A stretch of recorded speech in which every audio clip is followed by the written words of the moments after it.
So this is another little clip. Yeah. Will, who's done a lot of drinking. 36 years behind me. And there's me, who's I clearly haven't drunk enough. Well, relative.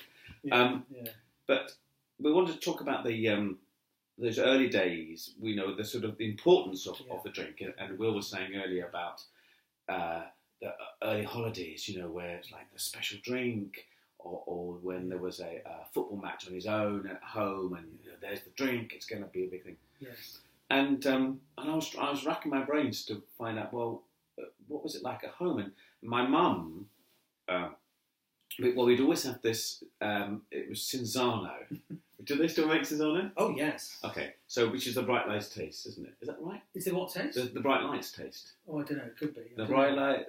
Is it? Yeah, that's right. Yeah, the bright lights taste with that amazing advert, where everyone's water skiing and this. Yeah. So mine, we always had this bottle, amongst others, of Cinzano, which didn't seem to get drunk, and I didn't realise, but her mother-in-law, Dee, my dad's mum, would give my mum a bottle of Cinzano, I guess, I don't know, once or twice a year. My mum didn't like it. It was one of those things where you maybe years once, you say, oh, thank you very much, thank you very much. Yeah. And, of course, you give the same present again and again. So I found out later that, no, that's why it sat there, because, she didn't really like it. And there was wine. And we were kind of, I guess, a sort of middle-class, arty sort of, upbringing. You had a poet, you had a writer, you had this kind of thing. Yeah. But drink still didn't seem to feature in a sense. You'd have the bottle of wine with the meal, but it was never hallowed. No. It was never. I mean, for a bottle of Cinzano to sit on a work surface or any table for a whole year and not be drunk, I mean that says something about your family's attitude to alcohol. And that talking about what's carried on, that's carried on now. We got there's a big birthday came up. And we were given a bottle of whiskey, a delicious bottle of whiskey. And it's kind of half of it's still there. Yeah.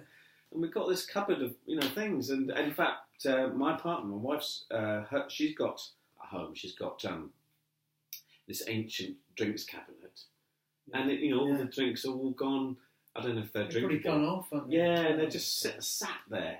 Yeah. So I think it's that thing, isn't it? If you get brought, when you're being brought up, if there isn't this, if it isn't important, it's not. Yeah. It's just a no thing. Yeah. It's something you might drink or not drink, but it's not special. No, and it probably inoculates you against the pressures that the rest of society puts on you later on through advertising and through tradition and ceremony.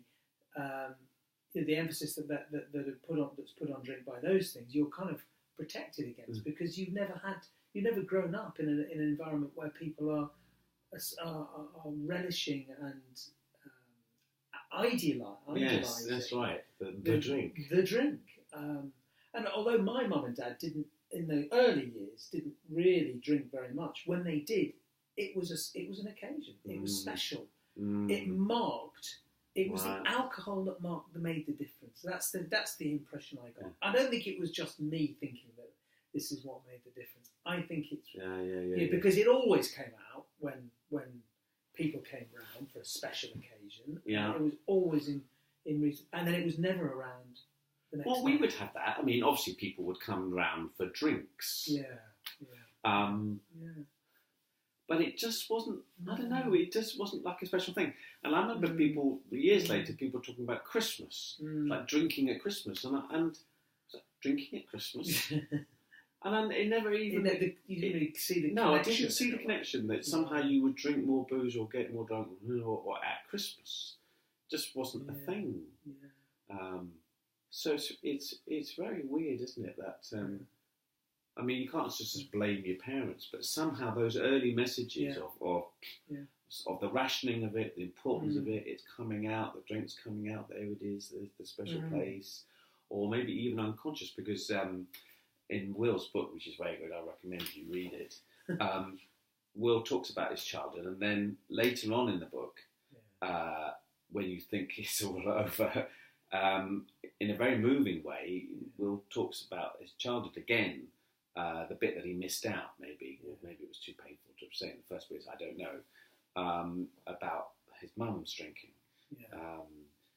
And that made you think when you're reading it that maybe when you were very small, there were all these messages about, this, because we talk about unconscious signs and unconscious, things aren't necessarily spoken, but just the way the kids maybe pick up that something is important, something is special, and that bottle is, and if it is important to your mum or your dad, that you would pick that up. Because you think, well, why else would a 7-year-old going to Cornwall, I mean, think of, if you're going to Cornwall on your holiday, the last thing you think of is having a drink. I would say. And to be fair, I didn't, for most of the time. I did all the things that kids do. I was playing on the beach, mucked about, had friends, and all of that. But nothing takes away from the. And then actually, by the time I got to a certain age, the local pub was something we all kind of flocked to, and that became a central part of the. And I have that thing about the pub, and we in Sussex, I was saying, there are these cosy pubs, and at Christmas you see the lights, and it all looks very snug.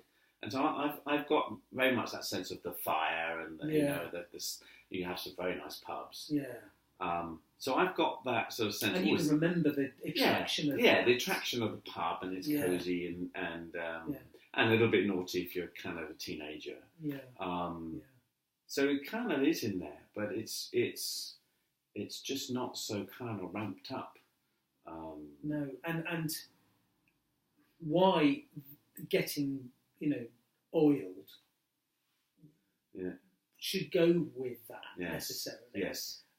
Why that? I think that's taking that whole thing to the next level, isn't it? Really?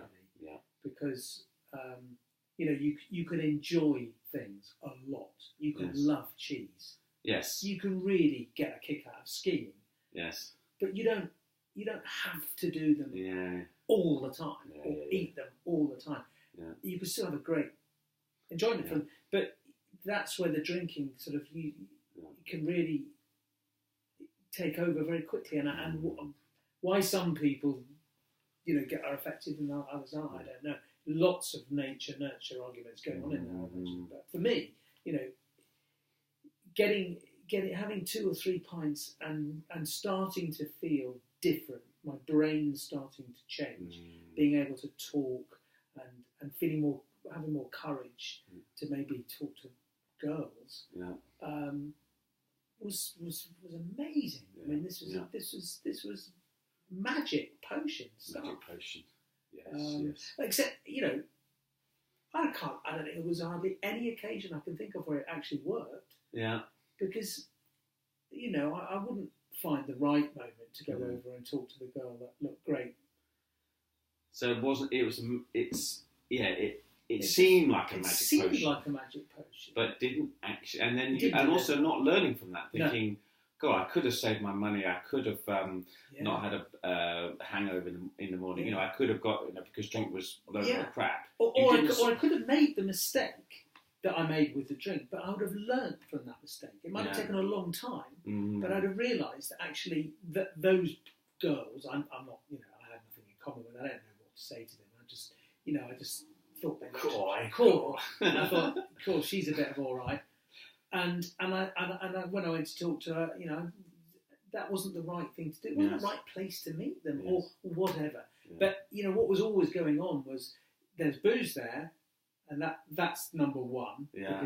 And with the booze, that will give you the confidence to go and speak to the girl. Yes. And if that doesn't work, well, it doesn't matter. You'll learn next time. That's very hard, isn't it? It's very tragic, really, that the booze just gives you that first little bit, but actually doesn't, it doesn't really help you with the other bit, does it? No. But you make an excuse for it every time, because the solution to this problem is not to say, well, you know what, let's just get rid of the booze and see how we get on, because that's not an option. That isn't going to happen. That's not going to work. And I think society kind of says the same thing to me. It's because later on, I'm not talking about childhood, but I mean, you know, from the moment you turn 18, look at all the birthday cards at 18. They're all about being allowed to have a drink in a pub. Now you'll be able to. And in fact, most birthday cards are about booze anyway. But coming of age, you're an adolescent. You get exactly all of that. You know, society absolutely dictates from the moment you get going that you're free. You're free to have a drink, and that's the desirable thing. That's the thing that's going to make your life good. It's